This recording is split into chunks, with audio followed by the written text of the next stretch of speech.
some Vaesen. And the venue. Oh, sorry. Oh, no. All right.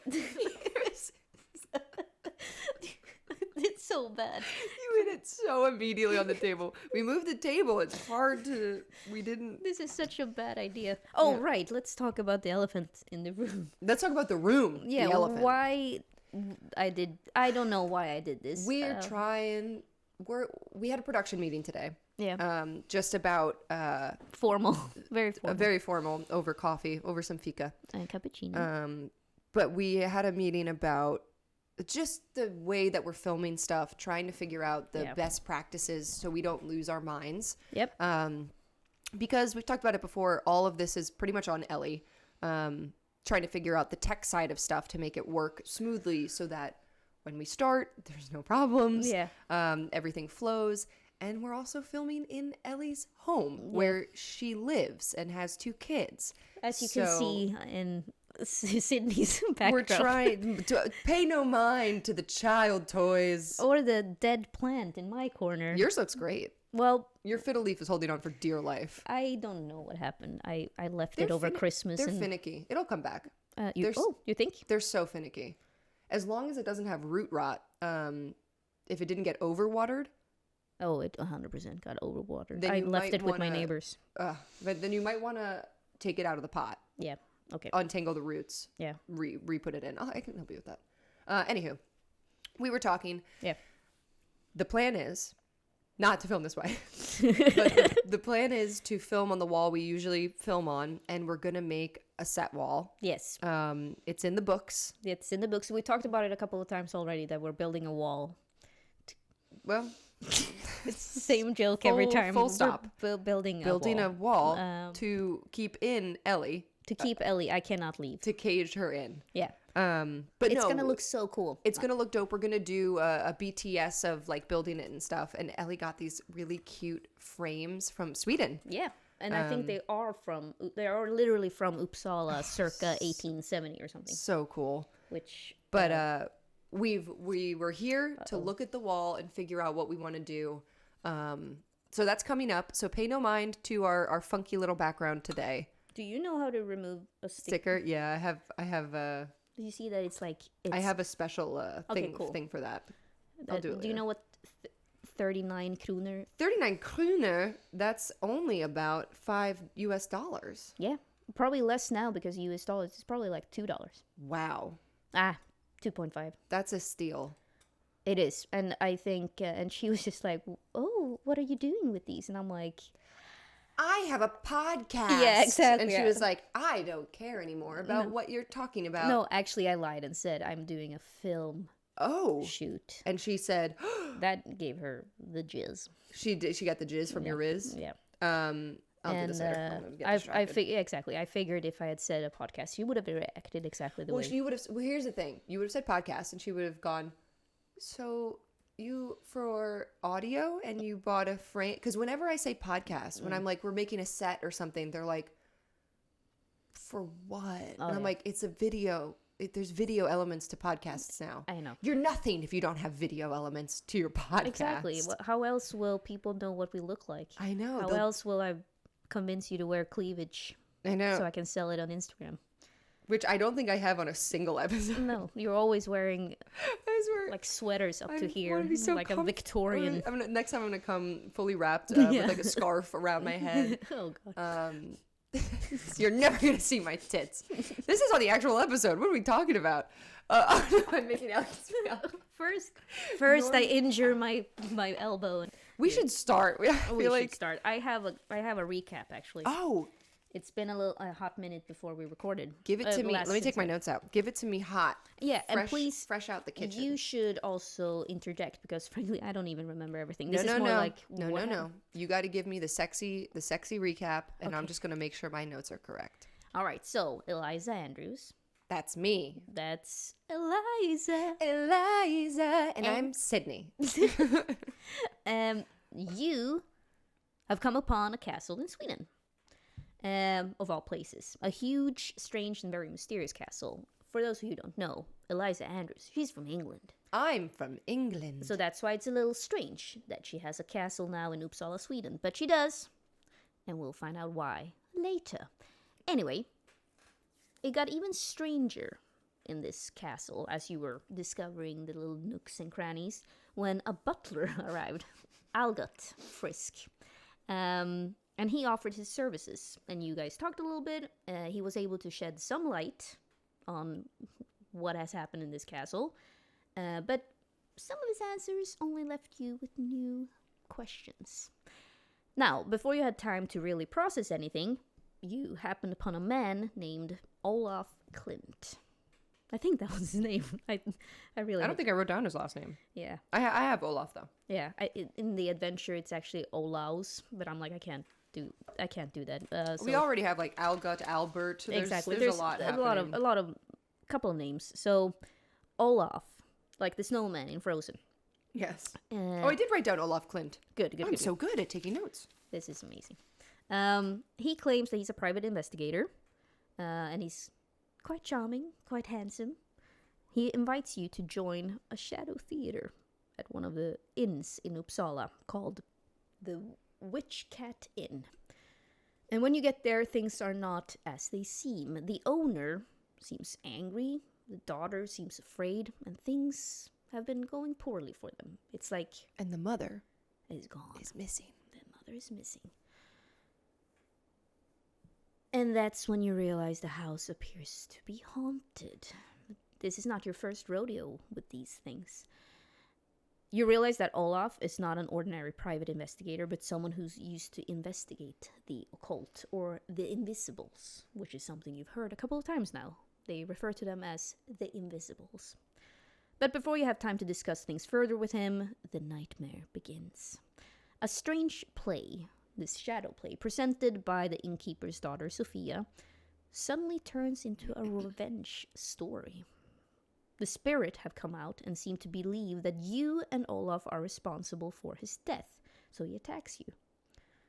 But something is off, and when you investigate further, this death does not appear to have happened in recent times, but a long time ago, like 50 years ago. There's this mention of Albert, which you clock as, wait a second, I read about someone named Albert in Egerkrans. What? But we don't know what the connection is. And anyway, you can't think about it too much, because suddenly the reanimated corpse of the innkeeper Sami walks down the stairs. And he scares the living shit out of Olaf, while writing on the wall, Piri, the traitor.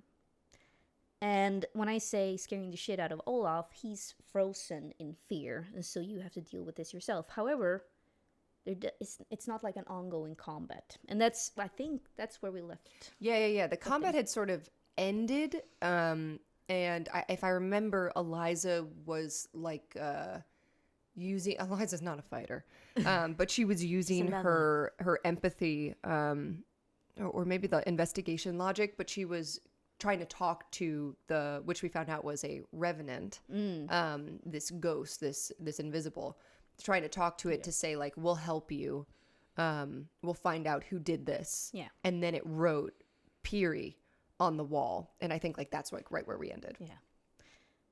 Piri, the traitor. And according to my notes, it was just Piri. Click. Yeah. No, it's Piri the traitor. And this is Sammy's grandfather. Eliza had a vision. She, almost like a fantasy, I know it sounds truly crazy and true. The vision's hazy. But when she touched that doorknob, she saw what I think is Piri. It was she touched the doorknob, the wife's room. That was beautiful, by the way.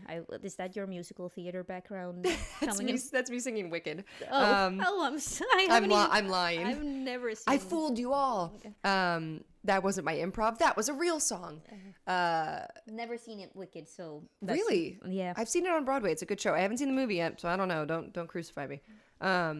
she touched this doorknob and it felt like a curse. It was like this weird feeling, this like tingly kind of almost sensual feeling that she gets around this sort of invisible activity. But she had this vision of who I assume is Oscar. Yeah. Dead in a ditch. Yeah. And there's like a large looming body over Oscar. And at first, you know, player wise, I was like, oh, okay, that's Sammy. Because Sammy's like a big guy, this innkeeper. But then the time difference, the clothing was wrong. This was not in our current time. This was like almost, like 50 years ago. Figuring out Peary written on the wall is Sammy's grandfather. Yeah. So that's like where we're leaving off, and everything's kind of come together, these notes. Yeah.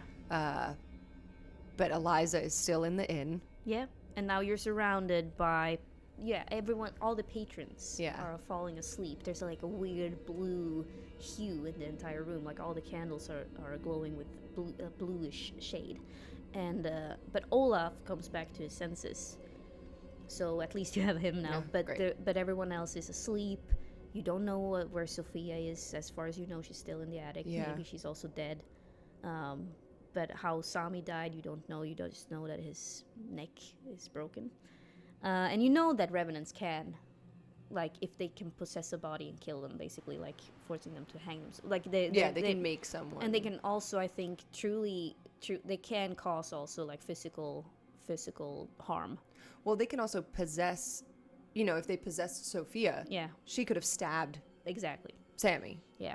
Maybe I don't even know what happened. What's cool? Like, what do you think happened? Exactly. This is Dora the Explorer. Yeah, this is when it pauses and it's like first choice, second choice, third choice. That's right. She broke her father's neck. Whatever you said. Yeah. Sounds good. Yeah. Okay, so I see that Oscar, that Olaf kind of comes out of it, and Eliza is looking at him, and she says quietly, like towards him, "We have to leave. We have to leave." All right. He's like, are you okay? Are you okay? Like, as if he's right. As currently, if you're in charge, Olaf. Yeah, exactly. I'm fine. And she starts like backing towards him, looking at Sammy. It doesn't seem like the presence is still here. Oh, is Sammy like dead now? Did he slump to the ground? Yeah. Oh, okay. I should have said that. Yeah, actually. So Sammy is slumped. It's dead. He wrote this, and then and then it seems like the revenant is gone. Okay. So Olaf just, of course we will leave, but I think I know how to deal with the revenant. We need to give him a proper Christian burial. Okay, but what about Peary? This is the murderer. But Peary's not alive anymore. He died several years ago. How do you get revenge on someone who's already dead? Yeah, that's a good question. Did it get killed by Peary all those years ago? But now it's coming back to haunt his remaining relatives. But why did he then attack me? He said Albert. Right. Albert, who owned Egerkrans. Yes. Do you know anything about Albert? You are the owner of Egerkrans. Did you ever meet him? This must have been a while ago. No. I've only just arrived, and there was no one there. Curious. I did find a few letters, but that's the only way that I know of Albert's name. I could try to look around the castle more. Yes. Perhaps I could talk to my butler. Your butler? You already have a butler. That's productive of you. Well, some people are eager to get work again at Egerkrans, it seems. Oh, interesting. It's clearly Don't read into that. All right. Don't investigate me. He's like, is she rich? We're both going, Maybe, but I wonder what happened to all these people. He looks at the people sleeping, and he walks up to one of them, and they're still alive. Sophia. And Eliza goes back upstairs to check on Sophia. She's also in a corner asleep, Oh. but she has blood on her hands. I'm gonna... And, unfortunately, a huge bruise on half of her face. So whatever happened between the two of them was not a good thing. She's gonna ask for Olaf's help and carry Sophia back to her bedroom. Yeah. And, like, put her in her bed. Yeah. Just wipe the blood on something. As you enter her room, you see that the window is facing the garden outside. And it's pouring outside. It's raining. God, it was raining. But you do notice that, like, the wind makes everything look even more chaotic than normal. And the inn is, like, taking a lot of damage. There's, like, leaking from the... So this presence, this revenant, is not just wreaking havoc on the humans. It seemed like the entire inn is suffering from it. But you also notice a shed out there. That looks vaguely familiar. From my vision. Yeah, I think she gets like a cold tingle up her spine as soon as her eyes meet the shed. And they put Sophia in the bed, and she says to Olaf, "Don't ask me how I know, but I think we have to go to the garden outside." Oh, right. Everyone here seems all right for now. Right. All right, then. He puts on his coat. I put on my wellies. Are you sure you will be all right? It's quite windy out there. She looks around and she takes someone else's umbrella. Yeah, like we always do. Yeah, this is at a bar. Yeah. She takes the umbrella. She goes, yes. Just stand behind me, just in case. The guy who... She smiles, not wanting to be so overtly rude, but she gives him a smile like, okay, big boy. All right. I got you. Yeah, sure you do. And he like shuffles you behind him as you open the and he like, you know, like sometimes people do that, like they are like as a pretending to just, you know, want to protect you, putting his hand on my hip. Yeah. It's a classy move, by the way, guys. We all know what you're doing. Yeah, we're well aware. Yeah. Oh, can I just squeeze by? Oh yeah. Okay. I had a friend who he was like, "Oh, it's so scary in the New York subway. You should hold my hand." And he proceeded to do that entire time so I wouldn't get lost. And How nice. Like, it's so very nice. Anyway, you get to the garden. And you walk towards the shed. The garden is very overgrown, kind of muddy. It's not the most beautiful garden you've ever seen in your life. Things are broken, and so it's hard. Your dress gets stuck on things. I don't know if you were wearing a dress. Yeah, she did. She dressed up. Oh, right. She It was a dressed up to date. come to the show. Yeah. Yeah, she rips the hem of her dress a little bit. And she goes, oh, rats. But it's also dark and rainy. Like, she might not even notice. It's so chaotic. Yeah. And so you get closer to this shed. Olaf takes out a shovel, and he's like kind of using it as a weapon as well, but also he's like, well, if it's buried around here somewhere, I should be ready. And that's when you see the real deal. This absolutely terrifying revenant. However, you don't have to roll fear again. Okay. Because you've already done that. Okay. It looks like a skeleton sitting on the ground. Like in the shed? Yes. Waiting, looking at you with eyes like a skeleton, but with like blue lit there's like a blue light in them. And as you approach, it stands up. No, we don't like that. Reaching its full height, and it's a terrifying sight. I mean, I don't think you've ever seen anything this unsettling in your entire life up until this point. And it looks at you and lets out like this ginormous roar from an empty maw. But the thing is, like I said before, you don't have to roll fear again. Instead, something else fills you because you're a very empathetic character, so you might even feel compassion now that you know Yeah. the I think backstory of all this. I think yes. I think this is like, yes, it's terrifying, but yeah, mechanically, like I already passed that point. Yeah. I think she's definitely scared, but she's more so, yeah, there is an extreme empathy for this person. They were a person who's been living in pain. And, you know, whether it be exile from the kingdom of heaven or like if they're Christian, you know, like whatever they believe, but unable to rest and fucking angry, building up anger for the past 50 something years. So yeah, I think if, you know, camera moves past Olaf, who's like, ugh, and goes towards Eliza just looks sad and like pained for this person, for Oscar. Yeah. Olaf, on the other hand, he takes out a revolver and says, I cast you out, demon, in the name of Jesus Christ.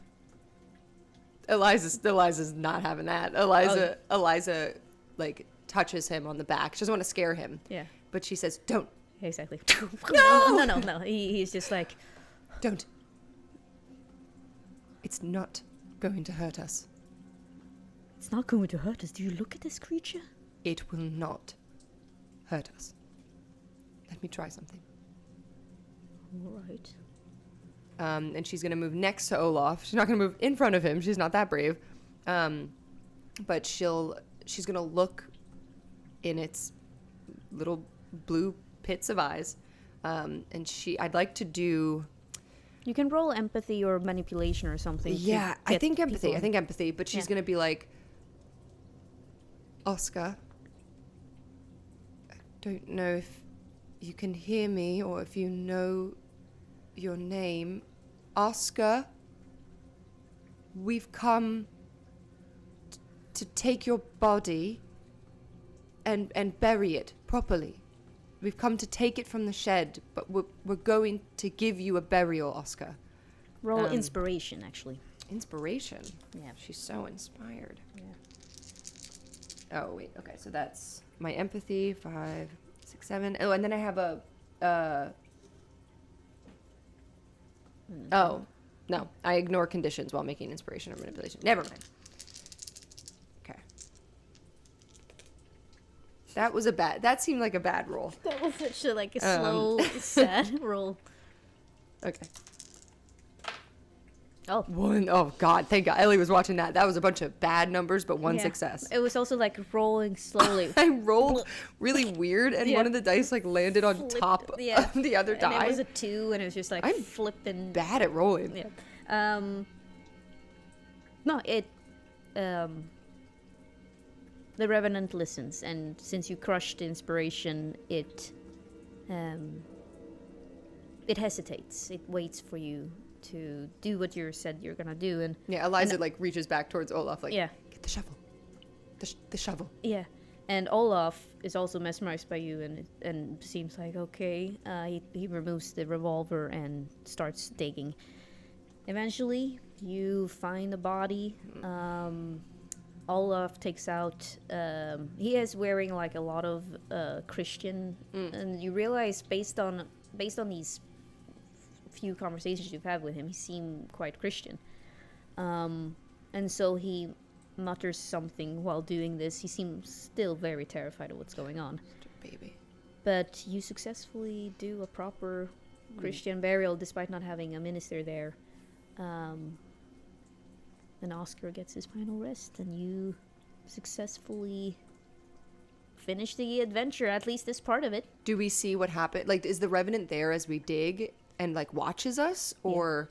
I like that vision of, like, it just observing you, and then if suddenly you feel like this presence is going from mean and menacing to just peaceful,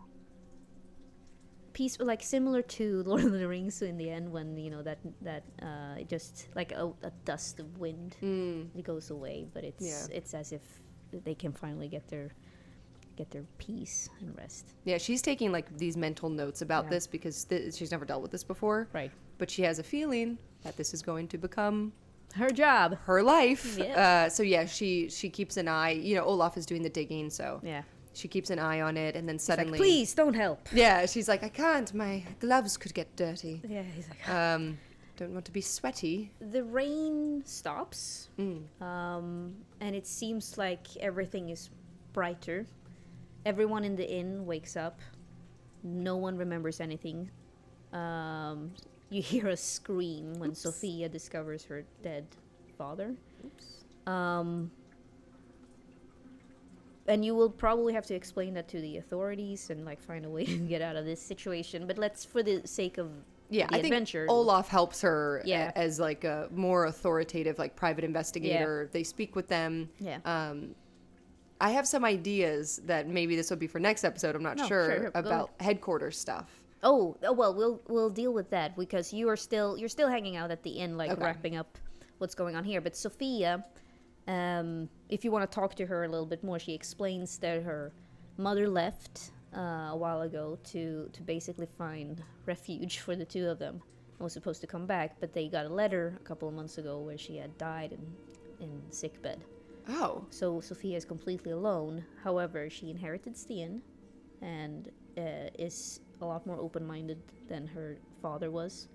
And in like honoring Oscar and her mother, she wants to make it into an open-minded, like, I want to be like poetry slam. You know, bringing in weird experimental theater. You're like, oh no, what have I created? no, I think Eliza's really into that. Well, especially like she had this semi-connection with Sophia, just Sophia wanting to be an actor. Yeah. And I think Eliza is very supportive. Yeah. And my idea, and I'll say it now, but we can come back to it. Yeah. So one of the things for the headquarters, which I didn't know, I thought everything was on the grounds of Egerkrans, but Yeah. you can get a tavern Yeah. within the distance. Yeah. And I was like, what if Eliza like It's the sort of patron. angel invests, you Oh, know, yeah, I love in it. the inn. Yeah. So she like technically kind of owns it and Yeah. like helps Sophia, but Sophia works under her basically. Yeah. She basically becomes like a landlord, I guess. Yeah. Because this place needs repairs now. Of course. Sophia doesn't know how. You know, she's 17 or like Yeah. 16. Yeah. So I would love it if Eliza sort of like angel invests Yeah. for her and is Yeah. like, you should make this a space for theater and you Yeah, should yeah. pursue your dreams, but in the meantime, you know, like I'll help you Yeah. put the money towards this. I have some wealth. Oh, I love that so much. It's so funny because it's like she turns it into like a really nice Slam artsy poetry. Yeah. cafe. And you're like, you see some of the shows and you're like, I'm paying for this? Great. I'm like, oh, I see you've added goat yoga Yeah. on Mondays. That's so interesting, Sophia. Really taking this. Really what I wanted. Really taking this full steam ahead. Very Yeah. proud of you. Well, so someone mentioned like performers, like lowest status. Like stand up is definitely like a pretty low Oh status. yeah, it's mostly stand up. yeah slam poetry. Slam poetry. But then also someone said illusionist and wizard. Oh yeah. I'm like, that's so, like, at least I'm not that. They're a When- magician. Yeah. There's a lot of magicians. Yeah, being like, look what I can do, and I Yeah. bet that they have like a magic night, and it's just people. It's a being magic. Like, It's a magic loosening night of up. a guy doing like a secret dove release, but like Oh, the yeah. dove has died and like Exactly. falls out of No. the sleeve. no head. you know? Yeah, it's yeah. A lot of that, and then continue that shadow theater. But it is very sweet. I like that ending to it. Nora, the mom, she did leave a diary behind. It has a lot of entries. For the Ooh. sake of time, there's just like basically how much she was beaten by Sami. Is this what I would have discovered if I had been able to get in that fucking Yes, room? God yes. damn it. But it's also about Piri. Oh. That she found some love letters between Piri and Albert. But it Yeah. doesn't say anything more about what actually went down with. Writing this down. Yeah. Okay, I think eventually, yeah, I think Eliza would discover these. You know, she goes through Yeah. the inn. She helps Sophia to Yeah. be like, She's the owner of the inn now, so yeah. Well, she's like, let's clear out some of these rooms so you can use them for the inn. You know, like Yeah. your parents aren't coming back. Like it takes a while. This is like Yeah. a few weeks and stuff. But she discovers this journal, and I think she can't help herself. She But- just flips through. Yeah, and Piri seemed to be full of guilt for what he did, but he did kill the boy, and he's fears that he's going to hell. Okay, so the love letters with Albert, nothing more on that. Just that she knows that they had like a correspondence. They had a correspondence, and it seemed that Albert wanted the boy for some sort of help for something. Doesn't specify what it is. Wanted Oscar. Wanted Oscar to help. So Albert wanted like Oscar could see the Invisibles probably. Exactly. Yeah. It was something in that realm. However, and this is fun, spoiler for the whole adventure, is that I don't know. The book has not revealed yet to me Okay. what the thing is. Cool. I'm hoping later expansions of Vaesen. Not Lost Mountain, that's mine. That's her stuff. That they will reveal what's going on here, because they're talking about some big thing, and I'm excited for. Oh. But we're gonna take another turn on this. Okay. So now we've planted the seed. We might come back to this Albert story one day. If Vaesen ever writes more about exactly.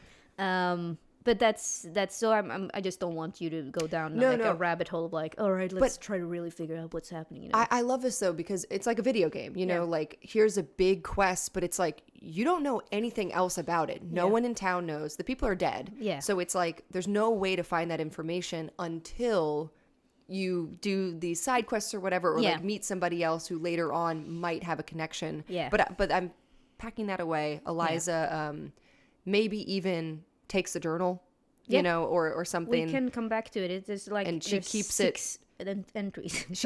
Eliza's got like a box at Egerkrans now that's just like a question mark. Yeah, you know, and it's like Hilma's letters, Albert's letters, this fucking journal. She's just like dumping loot into it to empty her inventory. I love that.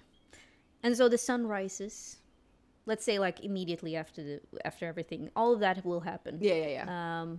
But to just put a little bow on this adventure, Olaf looks at you and says, wow, there's more to Eliza Andrews than meets the eye.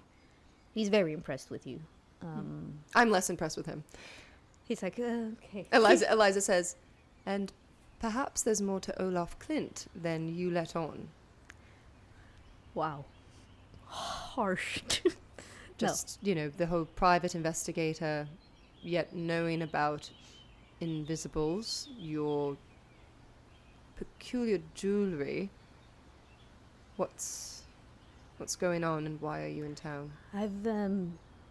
No, I wasn't lying to you. I am a private investigator. At least that's how I started. But I have been known to help people in need to figure out other causes for their misery than a simple murder. Not that a murder is ever simple. Would you like to join me for breakfast? Oh. He seemed sincere and in love with you. You're like, oh, God. Oh, God, now he's really coming on strong. Yeah. She says, oh, a second outing so soon. Well, I know we've been up all night, but I don't think I can sleep. I am hungry. Perhaps we'll go to that cafe that we met at. Of course. And you get to the cafe. Covered in mud. She looks insane. Exactly. I can see like hair flyaways. Yeah, just everywhere. like staticky, frizzy hair from the rain, and then just muddy dress. I mean, she doesn't care though. She's so tired. Yeah, he still looks at you with adoration. So how long have you known about the Invisibles? And she sort of gets like a chill, because no one's ever really asked her. I think for longer than I realized. I think I thought as a child that they were imaginary friends, figments of my own imagination, just the silly musings of a child. And as I grew up, I think I lost that, and for some reason or another, I find myself here in Uppsala, and I haven't felt so strong a connection since I was young. I feel perhaps I'm supposed to be here. You consider them friends? Well, clearly we dealt with something last night and this morning that was different. I've never experienced that. But when I was a girl, there were things that were helpful, silly. They would play games or little jokes, hiding something or finding something, bring you gifts or you leave gifts. Almost fairies, things you tell someone that's made up nonsense to make them feel better at night, to not have a nightmare. But I understand in your line of work and experience, perhaps there's things that I'm not familiar with. Perhaps it would make me feel differently. Certainly that, Oscar, I shouldn't say thing, Oscar was changed. Became something terrible that could hurt people. Well, I have reasons for not necessarily trusting them. However, what you showed me this morning, compassion, I always thought that they were servants of Satan, but you have given me a lot to think about.